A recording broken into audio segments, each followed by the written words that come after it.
Well, again, back in the lab today, yet again. As the title implies, we're going to talk about spacing. We're going to talk about angles more than anything else. The way the angles are done, there's a secret weapon that not a lot of people practice a whole lot. We're going to talk a little bit about today, and that is the pivot. There's two kinds of pivot. There's a pre-dribble pivot and there's a post-dribble pivot. We'll talk about both of those today. And more than anything else, I would stress right in the beginning, as Damien would attest to, trusty sidekick. You want to say hey? Hey. Good. Hey.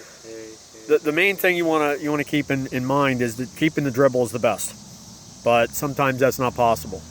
So, you know, when you've gotten to the ball and you have not dribbled yet and you're in traffic, a lot of times what you'll need to do is to pivot yourself out of danger. And a lot of times what I would preach best is that you stick the foot in the ground that's closest to the defender that you're trying to pivot away from.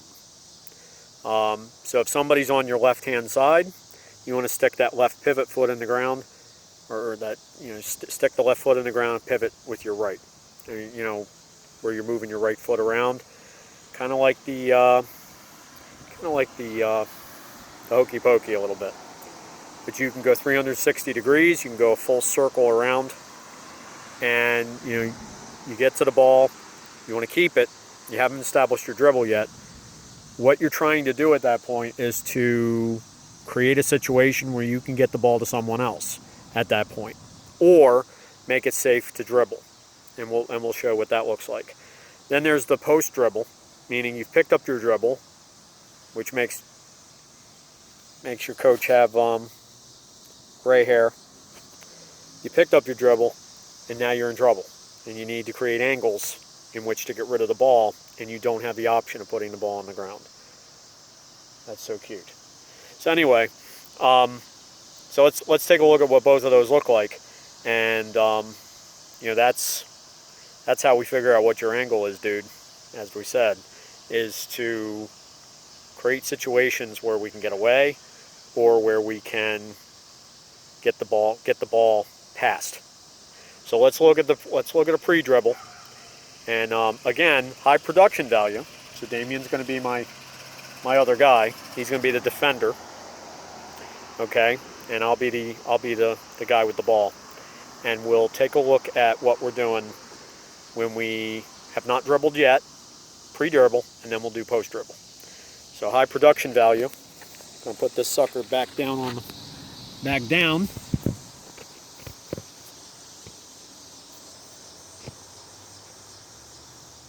Spare no expense, eh? So here we are. So we'll stay nice and close to you. Damien's my defender. So what I've done is Damien's over here on my left just to make it easy. And I've gotten the ball. I have not dribbled the ball yet. Okay? But he is all over me. So he's got his arm, he's in defensive position. He wants to get the ball. So I'm going to stick my left foot that's closest to him, and I'm going to rotate away. Keeping myself between the ball and the defender. So I want to get this way, or I want to get this way. So I haven't picked up the ball, so I can do this and dribble. I can do this and dribble. I can do this. That enables me to get the space I need to where he would have to reach in and foul me to get to the ball. I'm going to keep myself between the ball and the defender. That's what I do when I have not used my dribble yet. My dribble is my ace up my sleeve. Okay? Now what I want to do is, let's say I've already picked up my dribble foolishly and I have nothing I can do. And he's on top of me. So he's gonna get his arm and he's gonna try to poke at the ball. Now what I can do is I can do a rip through with my pivot, because I use my left foot again. I can rip through and pass. I can pivot away and pass. I can do a number of things instead of just sitting here and waiting for him to take the ball. Here, rip the ball. Rip the ball away. Two hands. Take it away. Take it away. See? Or he can tie me up, which is a possession arrow, or he can actually rip it out of my hands altogether, and he's got to run out the other way. But what I need to do, because I've already used my dribble, I can't dribble again, is I'm going to call out, need some help, help, help. And I can pivot away until I can pass. But right now, I'm trying to pass. As long as I keep that anchor leg down, then I'm okay. And that's how it works. So again, the pivot is not very well used. It's not very well taught.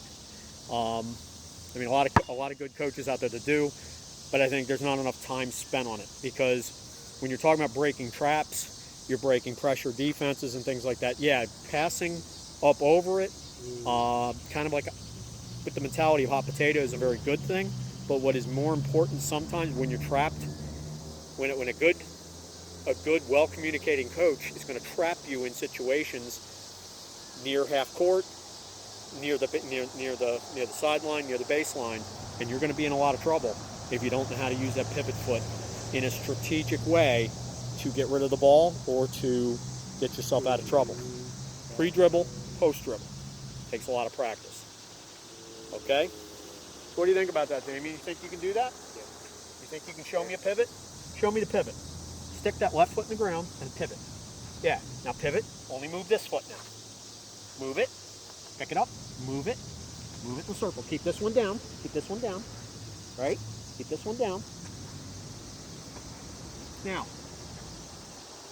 the way to teach this, and particularly if you've got special needs kids, and this was taught to me by someone else, this isn't one of my originals, is that you step on the foot. You step on the foot, on the one foot, it's not allowed to move. Now move the other one. Now keep moving around the circle. But he can't move that foot. Now, he doesn't learn to rotate it while it's still anchored, which he'll need to do to go very far, right? But it at least gets the concept down and gets the concept established. So that's something really important. Looking at creating angles, always having your eyes up when you're rotating around that defender. So when you get around that defender, your eyes are up and you're looking at your team. You're looking for your teammates. And if you look at that last one that I did on passing, you can use the different pace, top spin, you can use backspin, you can use corkscrew to get it to whoever you need to. So we're combining skills as we go, almost like we planned it. All right. So I hope that was helpful. Like, subscribe, comment, share. Want to have a conversation around here. Hope it's helpful. And I will see you again real soon. Peace out, me homies.